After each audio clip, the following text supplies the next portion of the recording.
If there was a question about whether we're headed for a second housing shock, that was settled last week with news that home prices have fallen a sixth consecutive month. Values are down nearly to the levels of the Great Recession.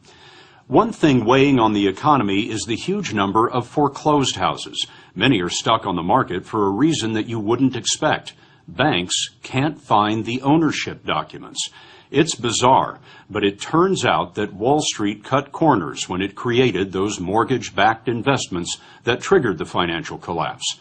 Now that banks want to evict people, they're unwinding these exotic investments to find that often the legal documents behind the mortgages aren't there. Caught in a jam of their own making, some companies appear to be resorting to forgery and phony paperwork to throw people down on their luck out of their homes. In the 1930s, we had bread lines. Venture out before dawn in America today, and you'll find mortgage lines. The story will continue in a moment. These folks on the street aren't homeless. They slept on the sidewalk because they want to keep their homes. Facing foreclosure, they camped out in January to get in line to beg their bank for lower payments on their mortgage. So many in the country are desperate now that they have to meet in convention centers coast to coast. We understand people have been here for a day or two. For 2 days. 2.5. This was Los Angeles, where 37,000 homeowners gathered. And this was Miami in February, where the worry was visible and shared by 12,000 more. The line went down the block and doubled back twice. Dale DeFreitas lost her job. Now she fears her home is next. It's very emotional because I just think about it. I don't want to lose my home. I really don't. It's your American dream. It was, and it still is. Welcome to Not the Save the Dream. Welcome, everybody. These convention center events are put on by the nonprofit Neighborhood Assistance Corporation of America, which helps people figure out what they can afford and then walks them across the hall to bank representatives to ask for lower payments. More than half will get their mortgages adjusted, but the rest discover that they just can't keep their home. And for many, that's when the real surprise comes in. Turns out these banks, which demand borrowers have all of their paperwork just right, these same banks have fouled up their own paperwork to a historic degree. In my mind, this is an absolute intentional fraud. Lynn Simoniak is fighting foreclosure, and while trying to save her house, she discovered something we did not know. Back when Wall Street was using algorithms and computers to engineer those disastrous mortgage-backed securities, it appears they didn't want old-fashioned paperwork slowing down the profits. This is back when it was a white-hot, fevered pitch to move as many of these as possible. When you could make a whole lot of money through securitization, and every other aspect of it could be done electronically, keystrokes.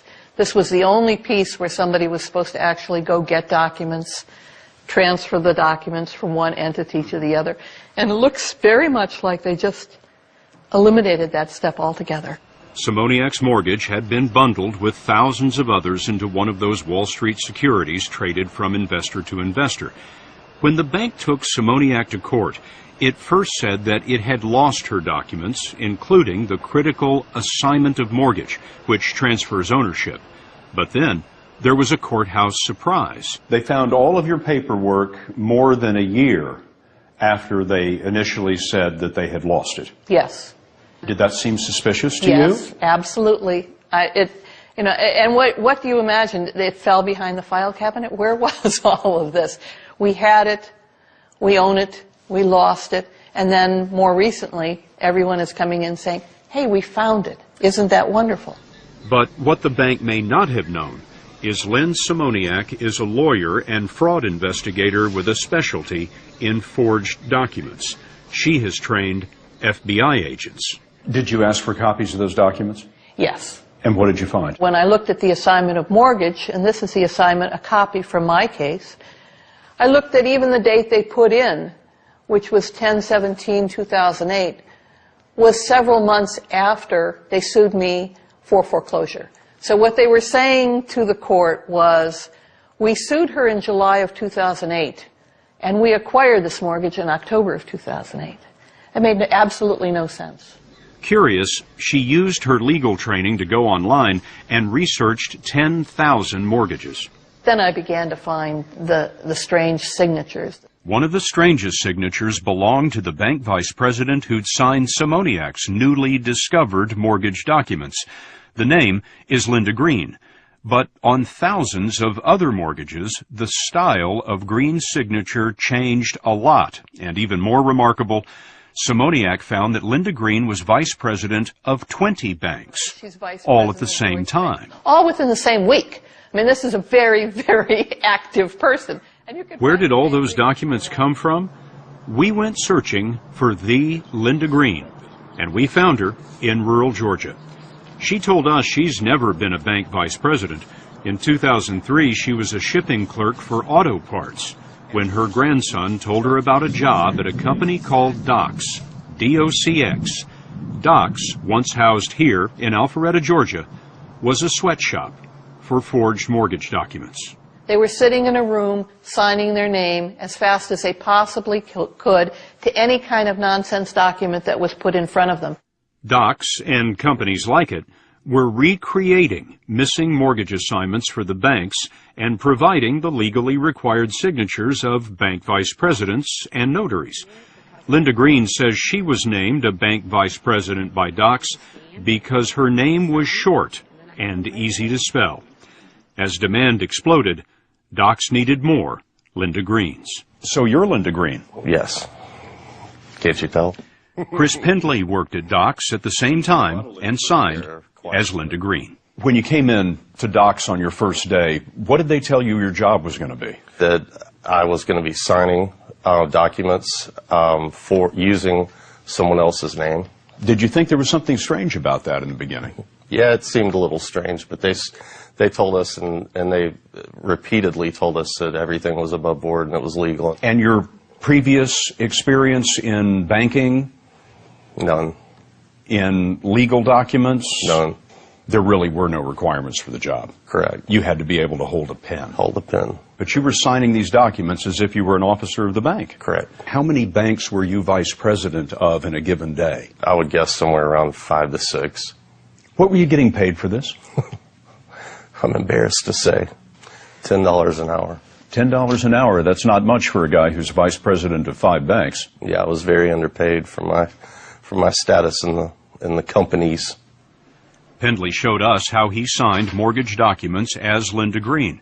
He told us that Docs employees had to sign at least $350 an hour. Pendley estimates that he alone did 4,000 a day. This is also Linda Green. Shawana Kreit worked at Docs and says that she both signed and notarized the mortgage documents. What was the role of the notary? We were to make sure that everyone on the document was who they said they were and notarized the documents. But the people who were signing the documents weren't who they said they were. Right. So if Chris Pendley was signing for Linda Green, you'd notarize that document. Yes. And you were told that was okay. Yes. What do you know now? That it wasn't right. The real Linda Green didn't want to be interviewed, but she said that some of the bank vice presidents at Docs were high school kids. Their signatures were entered into evidence in untold thousands of foreclosure suits that sent families packing. So it was a common practice in the last few years to flood the courts with these documents. And look at some of the junk the courts were flooded with. Sometimes the document mill didn't even bother to fill in the name of the supposed owners. To them, it seemed like a joke. Instead of the name of the bank here that was acquiring the loan, this one says bogus assignee for intervening assignments. That's who acquired this loan. This was an actual document that was in litigation? Yes. And what corporation assigned this loan? A corporation identified as a Bad Beanie. Excuse me, when I saw that, I was just absolutely amazed. What does that mean, a bad beanie? It could possibly mean a bad beneficiary. I have no idea what they meant. So here's the same woman, Linda Green, And this time, instead of being a vice president of American Home Mortgage Servicing, she's vice president of a bad bean. Simoniak says that the banks whose paperwork was handled by the Docks forgery mill included Wells Fargo, HSBC, Deutsche Bank, Citibank, U.S. Bank, and Bank of America. We contacted all of them, and each said that it farmed out its mortgage servicing work to other companies, and it was those mortgage servicing firms that hired Docks. Docks was owned by a company called LPS, a $2 billion firm that calls itself the nation's leading provider of mortgage processing services. LPS told us that when it found out about the phony signatures in 2009, it shut Docks down. The FBI and several states are investigating. There were 1 million foreclosures last year, and there will be another 1 million this year. Those lawsuits are forcing open those bundled mortgage-backed securities that Wall Street cooked up in the mid-2000s, and they're exposing a lack of ownership documents all across the country. It's astonishing to me that this became as pervasive as a problem that it is. It got sloppy. It got very sloppy. Sheila Bair is one of the government's top banking regulators as chairman of the Federal Deposit Insurance Corporation. You just described it as pervasive. Yeah, it is pervasive. It absolutely is pervasive. And it was just a matter of cutting corners, not spending enough money, not having the quality controls. Incompetent banking back then is causing foreclosure ghettos today.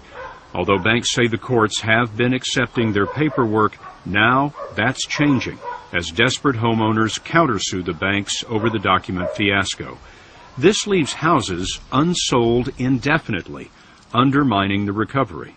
I'm very worried about if this starts getting out of hand, the kind of impact it will have. These are lawsuits by homeowners. Yes. Who are being foreclosed upon, saying... Yes, or in the process or have already been foreclosed on. Saying, yes. prove it. Yes, exactly. Prove that you own this. Exactly. How big an issue is that going to be? There are 30,000 today? I think this litigation could easily get out of control, and we would like to get ahead of it. We're already feeling like we're falling behind it. Chairman Bair thinks rotten mortgage documents are so threatening to the economy that the government should force banks to pay into a massive fund. But you think there needs to be a cleanup fund, I do. just like you would have a good word for it, yes. for a natural disaster? Yes, somewhat like that. Yes, this is one of human making, but yes. You don't want to give an exact dollar amount for this cleanup fund, but what are we talking about? Is it billions? It would be, yes, I would assume it would be billions, yes. Billions of dollars? Yes, absolutely. Chairman Bair's proposed cleanup fund would pay homeowners to accept a bank's ownership claim without a lawsuit. She says that this could be cheaper for the banks than trying to recreate the missing documents legitimately and not through the document mills. I think eventually the bank could prove who owned it, but it would take a lot of time and expense. You know, none of the major banks were willing to sit down with us and talk to us about this, not even the American Bankers Association. I'm sorry to hear that. Why do you think that is? They're feeling very defensive now, and so I can only assume that is the reason why they declined. The banks are defensive because all 50 state attorneys general want to punish them. The states are seeking about $20 billion in damages for what they say is the irresponsible, perhaps criminal way that some mortgage companies handled what is, for most folks, the most important investment of their lives. Do you know who really owns your mortgage? To learn more, go to 60minutesovertime.com. Sponsored by Lipitor.